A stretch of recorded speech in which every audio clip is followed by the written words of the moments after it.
Coming up on Tech News Today, is Windows 8 bringing Microsoft's Mojo back? We'll see how much that's true. While right up the coast, Intel's all hugging up on Android. Does Microsoft know? And we get behind the real science of Wi-Fi sickness with Dr. Kiki. All that and more coming up. Netcasts you love. From people you trust. This is TWiT.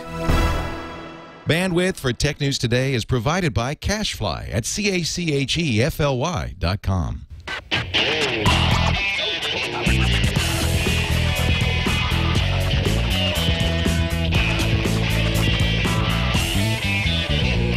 This is Tech News Today for Tuesday, September 13th, 2011. Tech News Today is brought to you by Netflix. Watch thousands of TV episodes and movies on your PC, Mac, iPad, iPhone, or TV instantly, all streamed directly to you, saving you time, money, and hassle. For your free 30-day trial, go to netflix.com/twit.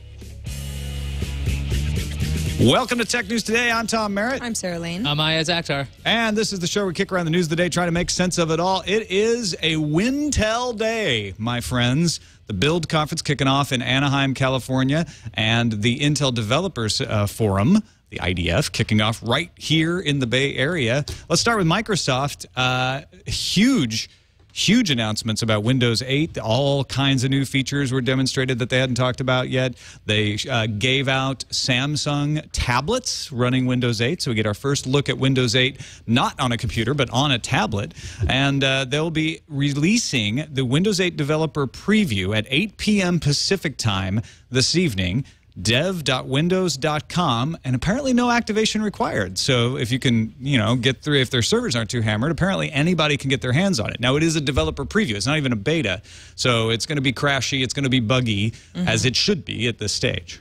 Now, this was a really long keynote. I mean, it seemed like it went on forever, but the thing is, what I noticed most about this whole thing is Steven Sinofsky was doing most of the work, but he brought in other presenters, was the amount of energy these guys had. When they were talking, they were going a mile a minute, and they just wanted to show you cool feature after cool feature after cool feature. It wasn't one of those, magical, like, oh, we have this great feature that will make everything easier. It's like, no, you got to see this, you have to see this, you have to see that. And it was just incredible to watch.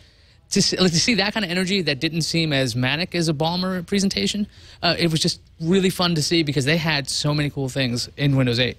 Yeah, it was an all Sinofsky show. He was the man on the scene. They opened up with numbers like they always do in this stuff, but then they got into showing how Windows 8 would work on the tablet with the touch interface. So you've got the Metro interface with the tiles, and the tile interface works a little different than it does on Windows Phone, but it allows you to use a touch interface much easier than trying to use a mouse-oriented interface. You can click on desktop at any one. There's a tile for desktop, and it'll take you to the normal desktop, but they actually kind of were encouraging you to live in this Metro-style interface. And there's all kinds of weird touch navigation stuff you can do. If you swipe from the left side, it lets you navigate through the apps. You can snap two apps side by side, which I find hilarious because it's like, oh, wow, now we can have two things on the screen at once? Isn't that kind of a step back? But I guess that works better for tablets.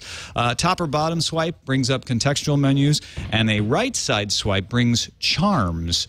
I don't know where they get the stupidest names. That was a pretty bad name. But it allows you to do search, share, look at devices, check your settings, or go to the Start menu. And the Start menu is no longer a menu. It's a Start screen that you will get as soon as you unlock a computer or a tablet. And that Start screen will have a lot of stuff to kind of bring you right into your system. Yeah, Start screen is one with all the tiles. And I was watching this, and Microsoft is really careful about saying it's touch first. Now, that's saying they still are supporting keyboards. So one of the things that if you get to that start screen, apparently you can just start typing right away and it'll do a search. So Steven Sinofsky, he said this in a blog post, he said it on the presentation, that if you still use keyboard shortcuts and you want to use keyboard shortcuts, you can. They're not gone. You'll always be able to access that stuff. And to me, that was somewhat comforting because it almost seemed like they were trying to appease everybody. Even the interfaces on Internet Explorer, you could turn the Metro UI off and go into desktop mode if you wanted to go back to that windowed experience.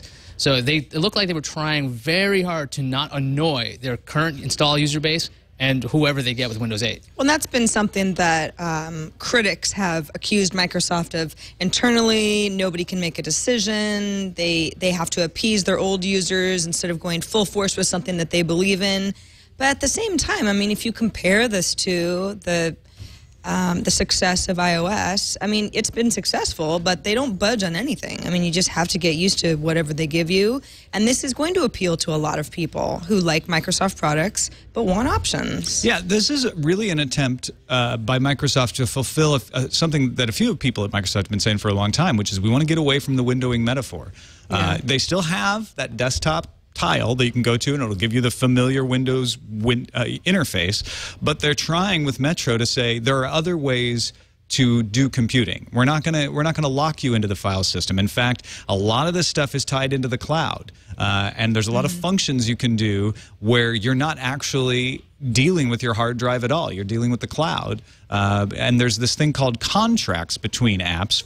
For instance, if you type in, say, Batman, as they said in one, I think it was This Is My Next article, you not only find superhero-related files and apps, but you also find pictures, status updates, music, videos, things from your live SkyDrive, things from Twitter, whatever is contracted with that app. So they're trying to get out of the idea of like one thing at a time, you live in a program and that program's in a window and it's isolated. They're trying to say, let's get to what you want to do and have the applications share information securely between each other. Yeah, I love that idea. If there was one app that was, it was search functionality, another app wants to build in search functionality, it could use the resources from the app that it is contracted to, and they don't even really necessarily have to talk to each other on the dev side. They can just make use of each other's features. Yeah, that, and they showed off basically a lot more integration between not just the applications, but like something like printing. So instead of going to like a specific printer application, everything was all tied into everything was tied into the Windows layer. It was all written already for Windows. So you just tie back into this. Everything was into one interface. There was no need to go into. You don't have to drill into a bunch of menus. Right. It's not like, okay, got to go into the Catalyst command center for this thing and that thing. And no, it was all within the same interface. And it looked like this, wow, this is the way it should have been for the longest time. Yeah. And it just was really simple looking. And now, it was just easy. We are only seeing what they are willing to show us in a demo at Build. We haven't played with this yet, so I don't want to get too excited. But what they showed us, to me, seemed to be all pointing in the right direction. We'll see how well it's actually executed and how it works in real life. The hardware side, they were talking a lot about ARM today, which is funny with the Intel Developers Forum going on down the street. We'll get to that, but they were talking a lot about Android. So is it the breakup of WinTel? You know, they're giving out a Samsung tablet, a Samsung Slate that has an Intel processor inside. So it's definitely not like these two are splitting up. And the ARM stuff, they showed some off, but they're saying, yeah, it's still a little ways down the road. Only things written in the Metro interface will be cross-platform. If you're writing, you know, for the Intel architecture on the desktop, that's not going to run across platform. So that's going to cause some problems. The Microsoft Windows Store is not available in the preview, but it will be available close to launch. It'll have both Metro and regular Windows apps. Each app you buy there can install on up to 5 Windows machines. And yet, not every app you buy is going to work on every Windows machine, because they're going to have, they had a space in there that said supported architecture and included fields like x86, x64, whether it's 64-bit, and or ARM. So that could cause some problems for them as well. Well, one of the things I've noticed in the keynote was Steven Sinofsky said, our partnership with Intel is still great, while he was showing off the Ultrabooks really fast. When they showed off the ARM tablets and the ARM devices, they were saying that there's still a long way to go. And I think in January they were able just to boot up, and now they could actually do multi-touch, but it's far from done. I don't think it's going to be like a huge breakup. I just think Microsoft is trying to get on every device possible. If it runs ARM, if it runs Intel or x86 or AMD or like anything. I know x86 is the same as Intel and AMD. Don't write in about that. It's going to run on everything at the same time. I was still more surprised at just how easy it is to make applications on this thing. Go from Windows 8 to Windows Phone 7 with one line of code. They were showing off, this is the Build conference, they were showing off how easy that was. And that was just like, okay, if you want to stay in one unified experience, Microsoft's kind of figuring it out right now. Yeah, they threw out a ton of information today, too. For instance, personal settings can roam with you You can sync your PC to your Windows Live ID and then sign on a different Windows 8 machine, get all your settings. Very helpful. Which, yeah, that's a nice little perk. Also, Xbox Live coming to Windows 8. I don't even know exactly what all the implications of that are, but Major Nelson had talked about that on his blog. So it's an avalanche of Microsoft announcements. Be sure, if you're interested in this sort of stuff, to watch Windows Weekly this week with Leo Laporte, Paul Thurrott, and Mary Jo Foley. They will be covering all of this stuff in depth. Anything else that we want to hit on that impressed you, either one of you, before we move on to IDF? Well, the hardware demo was kind of interesting. They showed up UEFI. They could boot within like 5 seconds on a crazy enthusiast machine versus the 8 seconds, which now sounds very, very long compared to the 5 seconds. Then there was the Connect to Standby on the Windows system on a chip devices, which they actually showed off an Intel Atom system on a chip tablet. And what it effectively does when you put it to sleep, you'll use very little power. Small spikes of power usage will occur when the system actually pings out to applications for more data. So when you start up again, you have all your data. So it's very much like using a smartphone, but on a tablet. So I was kind of impressed with this stuff. I think what I am impressed by most is the fact that they are saying, we want to do what we did on Windows Phone on the tablet and on the PC and organize around what you want to do. So if you want to share something, you shouldn't have to open an email application and copy and paste a link in. You should be able to just send that link straight to the Facebook or Twitter or wherever it is you want to share it. They're trying to make that stuff seamless and easy, and I think that's what impressed me. Sarah, your last thoughts before we move on?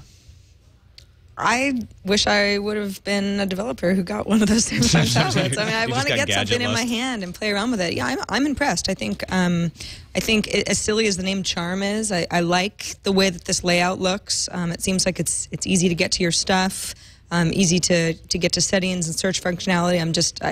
I'm impressed from what I see.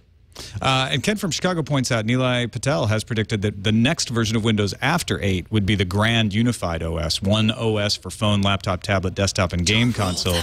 This is making a step that way because they're saying Windows 8 will run on a tablet, it'll run on a desktop, it'll run on a laptop. I mean, it will run on pretty much anything that they've got, so except for the phone, so and the Xbox.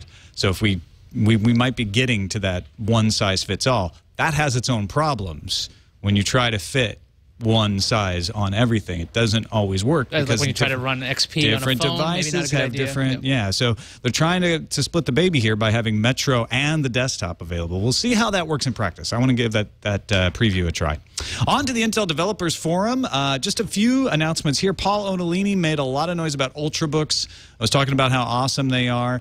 They talked about Ivy Bridge. Ivy Bridge is the next version on Intel's roadmap after Sandy Bridge, which is the current generation. Ivy Bridge production, 22 nanometers, coming down from 32 nanometers, set to begin at 5 different plants in the 4th quarter of this year.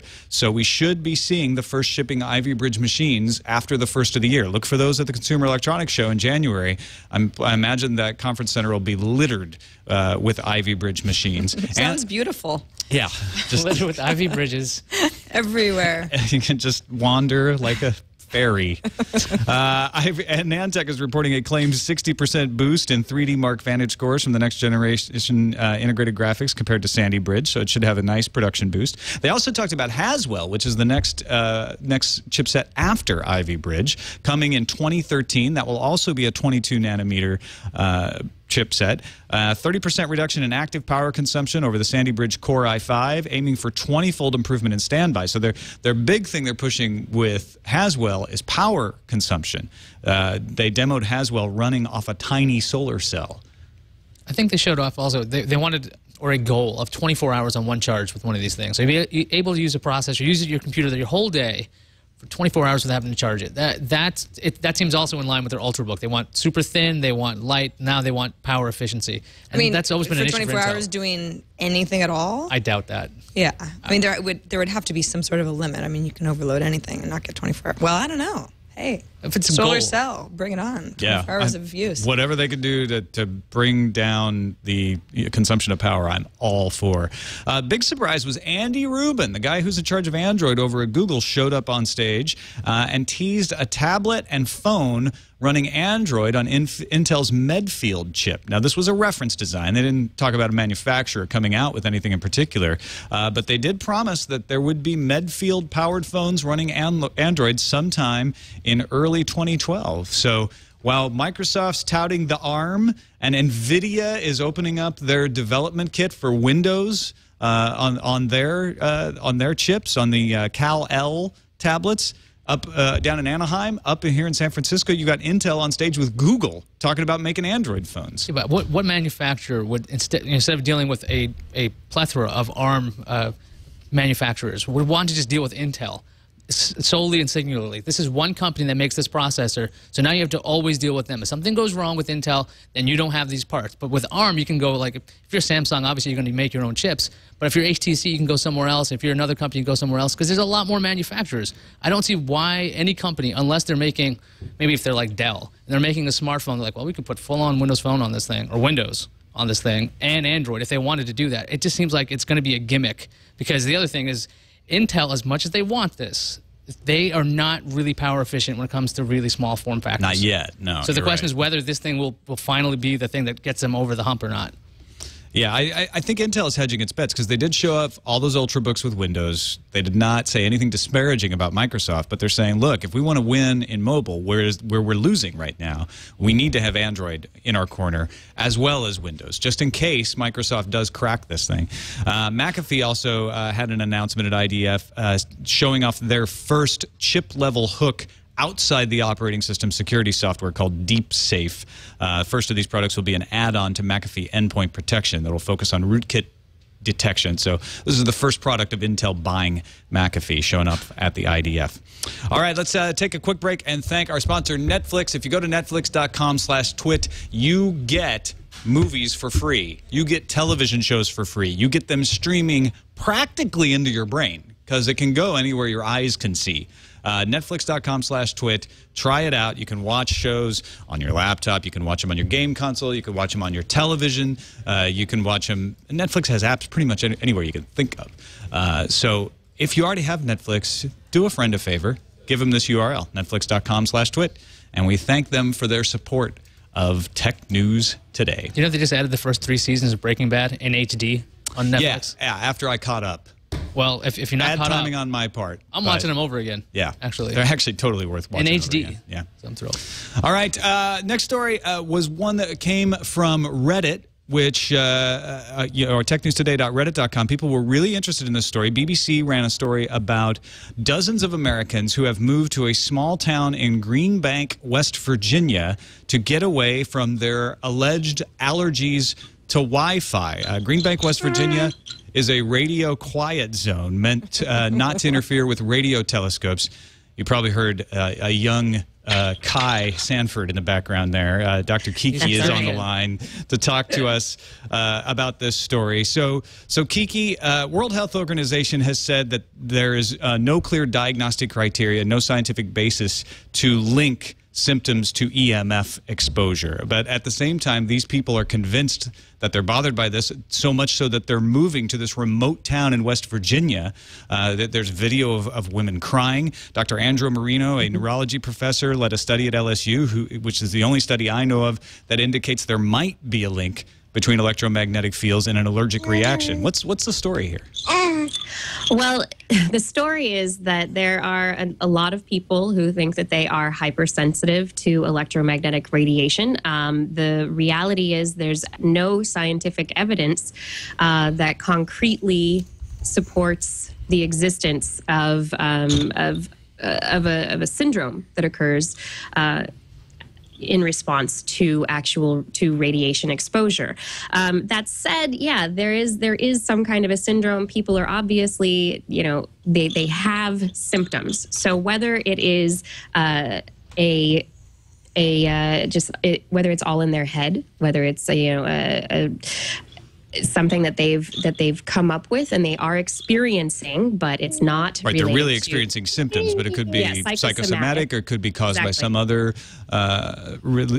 situation. But what about Dr. Marino's study, where he claims that he separated them from, he did a controlled experiment. Study. So this BBC article, it only brings in one study, Dr. Marino's International Journal of Neuroscience study, which within the literature is controversial because it only uses one subject who was self-diagnosed. Wait, they only had one subject in the study? For this particular paper that is discussed that is brought up in the BBC article, there's only one subject, and that subject was a physician, I think. Is a physician who is self-diagnosed. Now, there are people who have looked at the methods and said the methodology doesn't appear to be clear. Also, you never put all of your basis for understanding on any study that only has one subject. Well, and it's one study with one subject. And it's one study with one subject, exactly. And there are a number of studies that have done that have reviewed, so meta-analyses of the literature, looking at, dozens of research studies and comparing the results. And there has been nothing that is showing that this is actually this is not scientifically supported. All right. There have been and the studies that do find support for it either they're not able to be replicated, or there's problems in their methodology, or there's something wrong with them. So far, science does not support this. However, people are experiencing something. So there's no, you don't say that it doesn't exist. It exists, but whether or not it's actually related to electromagnetic radiation, that's another story. And as far as we can tell, the physics doesn't support it. Doesn't either. indicate that a problem would occur. Yeah. Yes, does not indicate that a problem would occur, because we're talking about a particular area of the electromagnetic spectrum, which is very broad. And the amount of power that people are being exposed to, there is a lot more radiation coming at us in even smaller types of radiation that can be more damaging from outer space, even from our own planet. Our own bodies release radiation in the form of infrared. Even in Green Bank, West Virginia, perhaps. Even in Green Bank, West Virginia. So, yes, people are moving there as a refuge if it gives them some amount of sanity and some amount of peace. That's fantastic, and I hope that they find it there. If, people talk about Green Bank, West Virginia, and suddenly, though, there will be a lot of people living there, and maybe it won't be so peaceful anymore. Yeah, exactly. They're going to have a Costco for too long. It's actually only a dozen people. So, but to sum up what you're saying, this is no different than cell phones causing cancer, where if you look at the literature, there's some studies that indicate it might have an effect. There's some studies that indicate it doesn't. And so we don't know for certain if cell phones really do have an effect on cancer rates or not. Except in this case, we don't have any studies that can be replicated to indicate that electromagnetic radiation actually does cause some kind of allergic reaction. We only have a few studies that have questionable methodology. So it's not even as strong a case as this cancer-causing cell phones. Yeah, and if you go back and look at the career of Dr. Marino, who's the investigator that they bring up in the BBC article, he has a career of doing studies to show that there's EMF, environmental pollution. So, I mean, he could be doing the studies very well blinded, and he could have them, the methodologies, just right, but it's not supporting it yet. So, I mean, looking at his stuff on the web, he's definitely doing science with a specific agenda. All right. Thank you, Dr. Kiki. Kirsten Sanford, Dr. Kiki, you're a neuroscientist, right?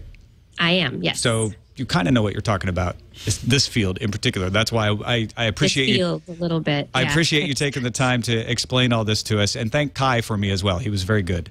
He was great, wasn't he? Yeah. He got a toy and everything quieted down. Thank you very much for having me on the show today. Thanks, Kiki. It was fun to be back on and talk about something interesting. Thanks, Kiki. You're welcome. If anyone wants to ask me questions or whatever, they can find me online, Dr. Kiki.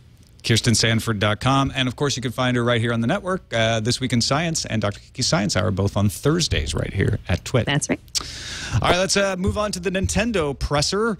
They made a bunch of announcements today. It didn't seem to help their stock, actually. Apparently, their stock slipped a little after these announcements. But here's what they had to say. The 3DS add-on that was rumored to add a second circle pad called the 3DS Expansion Slide Pad is real, coming to Japan on December 10th. It'll cost 1,500 yen, approximately 20 bucks US, powered by a single AAA battery. So it'll have a bunch of games that'll be able to take advantage of it. So that's kind of nifty. Also, a pink version of the Nintendo 3DS will be available in Japan in October. No, I was looking right at Iyaz. You looked at me first. Hey, that pink one is hot. See? Okay, at least somebody's happy about it. A software update that will let 3DS owners capture 3D video footage will be available for both North America and Japan in November. They announced a bunch of new titles, Mario Kart 7, Super Mario 3D Land, both coming to Japan and North America later this year. North America will get Super Mario 3D Land on November 13th and Mario Kart 7 on December 4th. Some other titles, Mario Tennis, Paper Mario. They do a lot of Mario games there. Animal Crossing, Luigi's Mansion, Kid Icarus, which was originally supposed to be launched in November. And according to a tweet from Nintendo of America, Skyward Sword, which is the next Zelda for Wii title, could have between 50 to 100 hours of gameplay, and the story will include more than 100 minutes of cutscenes. So that's gonna be worth it. Well, you know, it's funny. I said, "Well, what did the original Zelda have?" And you said something like, "I don't know, 5 hours, 5 to 10 hours." But then, I mean, I must have spent Chad looked it many up. He said it was like 30. Never got right? to the end because I'm a terrible gamer. I underestimated, but yeah. Tom was like, "You can solve that thing in 5 hours. What do you need more than that?" I played Super Mario in 20 minutes. Oh gosh, my memory fades over time. That's all I can say.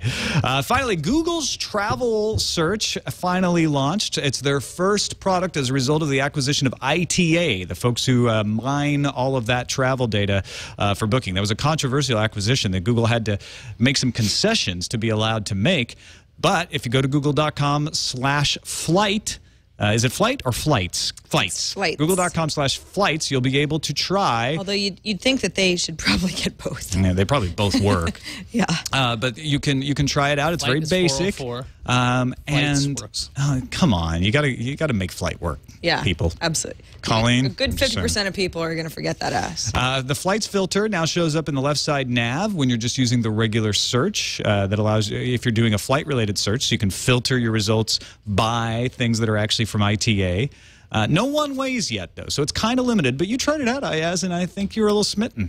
Well, the thing is, I know every time I want to do any travel plans, it seems like it's a lot of, you have to put in a lot of information. The Google Flights thing is very fast. It does autocomplete for your locations. It shows you stuff on a map right away. You don't have to put in your even depart or return date. It's already auto-filled in. You get a huge list. It's very, very fast. That's the thing I keep noticing. Every time you type in anything, Oakland to Las Vegas right now, let's see that. It's already done. The search is already finished. It's just so ridiculously fast. You don't find with other flight services that they'll have a depart and return date filled in based on what day it is now? You would think that. I usually don't find that to be the case. I see that. But this is also, I think this is limited to U.S. only, so this is only the beginning of a search. Like, I know when I just want to get a vague idea, this actually seems pretty good. Now, whether it's going to give they got to the go international, though, for it to be much help to find the best deal, you still need to keep looking around, I think, because this is limited. It's just a real quick, like, oh, okay, this is good to know. And even if for some reason you wanted to see Oakland to Reno, even on the map it shows up and shows you a price. So if you just wanted to take a impulse trip, you could. It's going to save you the time of maybe going to United.com and American and Delta and the big guys, because that's where they're getting their information from. It's not necessarily these special deals that you could get through an Orbitz or an Expedia. And you don't buy it from Google. It actually links you to the airline website. And they don't have Virgin or Southwest in here yet. So apparently not every fare is available either. That's not unusual, though. Southwest is often, almost always, absent from these sorts of things. Let's move on to the News Fuse.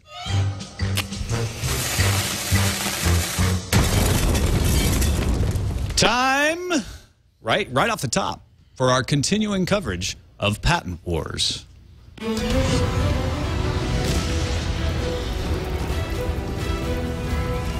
Monday, Samsung filed a complaint in France against Apple for infringement of 3 technology patents. Samsung just lost a design infringement case to Apple in Germany, but they are appealing that decision. Apple has filed stays in suits with Motorola, arguing that Google is now going to be responsible for those patents, even though Google's purchase of Motorola hasn't been finalized, and they should just wait for that finalization to happen. And Rambus had 2 patents invalidated. Pour a little out for those dead soldiers. Okay. Wish it was Liquid Friday. Actually, we have wine right next to you. Pour out a little tequila for the dead soldiers. No, I'm not pouring out the tequila. Yeah, no, that would be irresponsible. The iPhone 4, which is now really geriatric at over a year old, is showing no sign of losing steam, actually, at least in the sales department. Typically, they slow around this point in an iPhone's life cycle, but they're strong. A record 20 million units just this last quarter. Obviously, doesn't mean, though, that people aren't interested in the iPhone 5. They definitely are. ChangeWave conducted a survey of 2,200 potential smartphone buyers, and 33% of them were eager to buy an iPhone 5 compared to 25 who wanted the iPhone 4 before its launch last June. I'm waiting for iPhone 7. The University of California system, Cornell, and other libraries are being sued by the Authors Guild. These universities partnered with Google to digitize their paper books, and then they pooled all those scans. The Authors Guild says the scans are derivative works and thereby infringe on copyrights. There's a shock. The Guild is also trying to stop HathiTrust, an organization set up to archive digital works, from distributing orphaned works when a copyright holder cannot be found. Authors Guild does not want the scans destroyed, but wants the computers that house the digital files to be offline. Let's turn them off. At least they're not saying destroy the hard drives. Unplug them. Facebook officially launched a Smart Lists feature that will automatically build lists for your work friends, family, and acquaintances. I don't know, this strikes me as familiar somehow. Facebook will create but not populate a close friends list, while this will draw comparisons to Google Plus Circles. Facebook VP of Engineering Mike Schrepfer says this is the evolution of Facebook's friends list. Has nothing to do with Google. They should have done this a long time ago. This is actually a much better way. I think just at least get Facebook to start grouping all my high school friends together. I can make little tweaks here and there later on. Yeah, so you can delete them all Google at once. Google Plus saying, I don't know, put people in your circles. Yeah, exactly. No more high school friends. Twitter, also in the news, they announced Twitter Web Analytics today. Let me think. What do you think Twitter Web Analytics would do? Is it a deals a day site?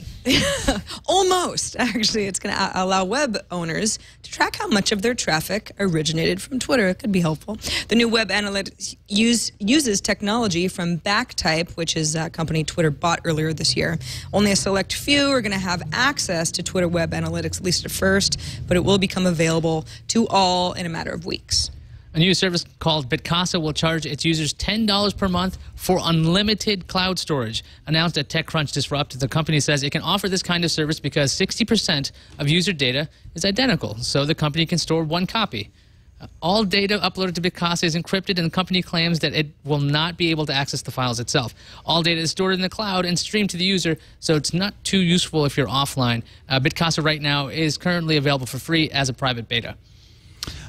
I thought I was the only person in the world, aside from the people who developed for it, that knew about React OS. But apparently, Russian President Medvedev was visiting a high school and wound up getting a presentation about React OS from a student. The student is one of the developers for the operating system, which is devoted to mimicking Windows from the ground up. In other words, reverse engineering it so that you can actually run Windows apps. Like you could just take something that was built for Windows and run it in React OS. The student also asked the president for 1 million euros to fund the project. Medvedev gave a very diplomatic response saying, I'll think about that. Have him removed.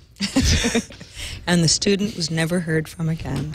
Big processor news from AMD. It has set a Guinness World Record by overclocking an 8-core AMD FX processor to 8.429 gigahertz back on August 31st. The processor won't be available until the 4th quarter of this year, and if you want your FX to reach the same speeds, you're going to have to void your warranty. AMD overclocked using liquid helium, which is only a few degrees higher than absolute zero. Absolutely.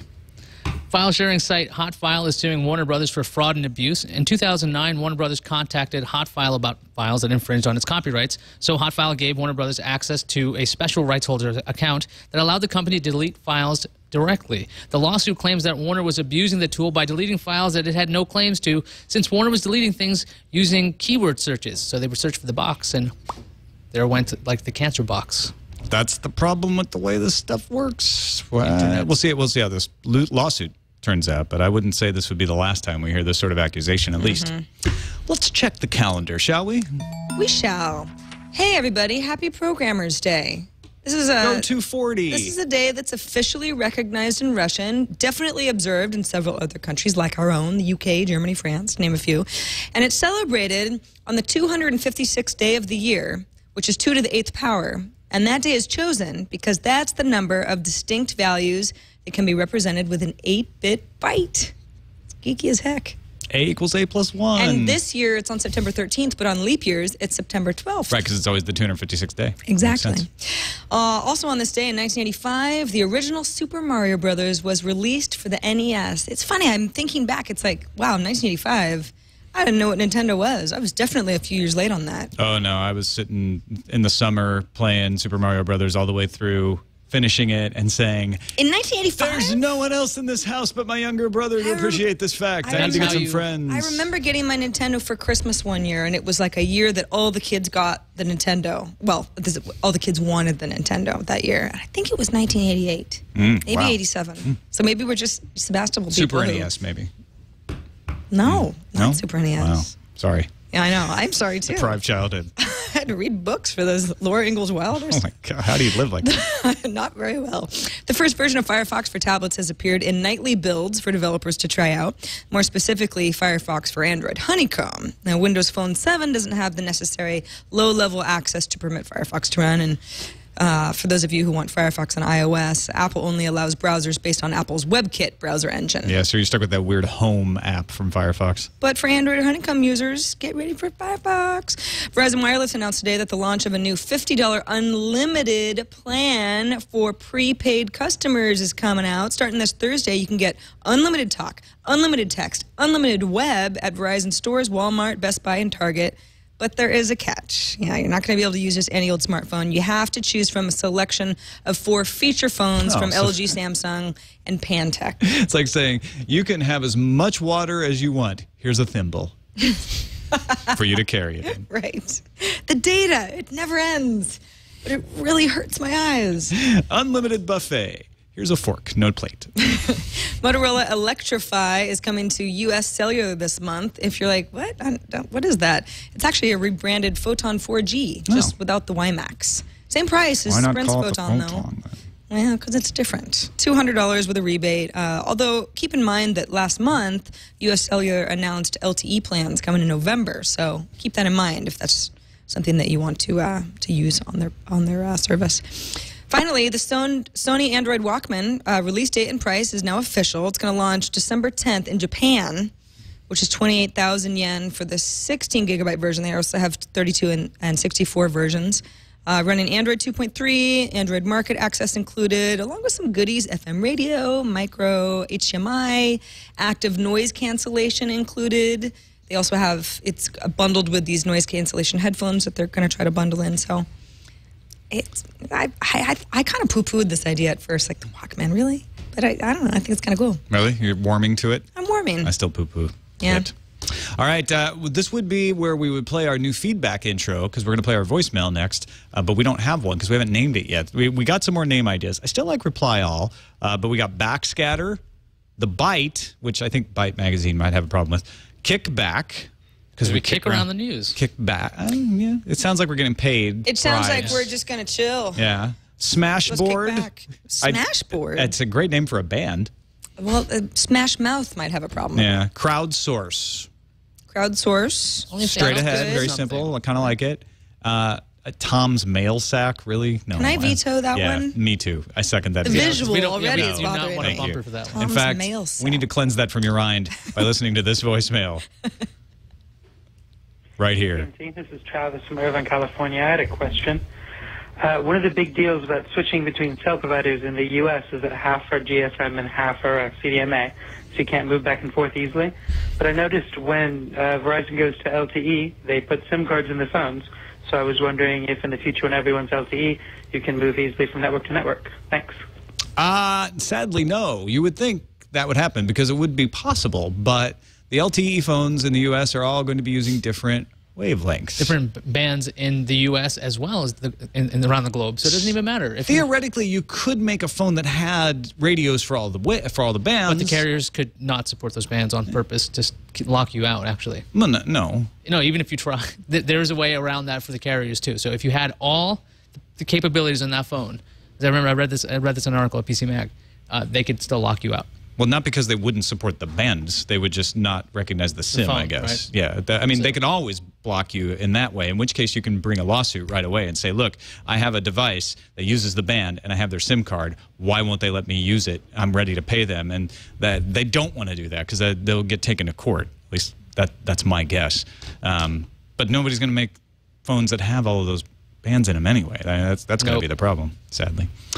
On to the email. Derek, the tech teacher. In episode 326, I thought you guys missed one of the most important aspects of the Amazon Netflix for Books story. If they bundle it with Prime accounts and each Kindle tablet gets a free Prime account, then every tablet purchased will come preloaded with this service. It may not be a killer service, but it's another way for Amazon to differentiate the Kindle tablet from the Nook in particular. Now, we don't know that they would bundle the Prime account free with a Kindle tablet, but they could. Absolutely. It's been bandied about by some people. Yeah, that's a good call, Derek. I mean, we talked about the story, but we didn't really talk about the new Kindle tablet. And that would be, I mean, it's certainly, and that's their big advantage with the tablet, certainly a selling point for the tablet itself. Totally. Next email from Sean, who's kind of fired up. All right, so Sean, I'm going to dramatically read your email. The AT&T merger is our fault. Yes, I said it. With all the tech pundits and backseat CEOs claiming that AT&T has horrible coverage in New York and San Francisco, this is AT&T's only option. As you know, trying to get a tower up in San Francisco and New York takes literally years to accomplish. With this purchase, AT&T is now gaining almost twice as much towers in most areas, which will improve coverage and service as a whole. This is good for the consumer who's been complaining about service ever since the iPhone was released. Everybody who goes against the merger does not see the whole picture. T-Mobile's parent company is trying to get rid of its American business, which should be a telltale sign that T-Mobile is not in a good place. If T-Mobile goes out of business, everybody loses. I, for one, am for this merger, and I hope it goes through. I'm not even in an affected area. I'm in Hawaii. I still think it's a good idea. Ryan Block kind of expressed this idea. And it was a little out of nowhere to me. I remember it was last week, and Ryan said, I certainly hope this merger goes through. And I went, really? The way I see it is I don't really have any problems with anything that Sean is saying here. It would give AT&T more towers. I think all of his reasons are right, but it also doesn't help anything. It doesn't give us more competition. It doesn't lower prices. It doesn't improve the landscape for access in the United States. There's no reason to approve it either. It's not going to improve hardly anything. Well, you might get a little better 3G coverage in San Francisco or New York. Right. But that's not enough to approve an antitrust merger. On the other hand, what happens to T-Mobile if they don't approve the sale? T-Mobile may go bankrupt. Yeah. In which case, we're back to square one.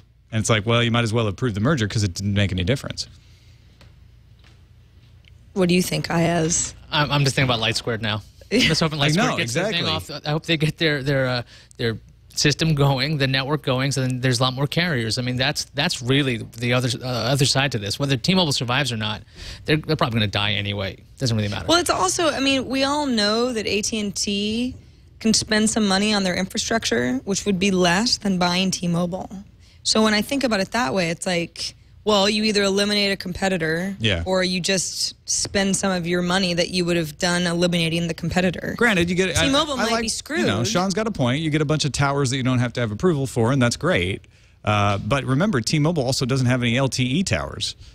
So it's not like those towers suddenly support LTE. Right. They just help with the current coverage. It's not very forward-looking either. I just think it's... You got to live in the now. It's bad news for everybody. Oh, you got to live in the future. Can't. You got to try. Yeah, I know. You're always... I'm always living right now. You're always headed towards the future, but you just never get there. Yeah, it's a real problem. Deep.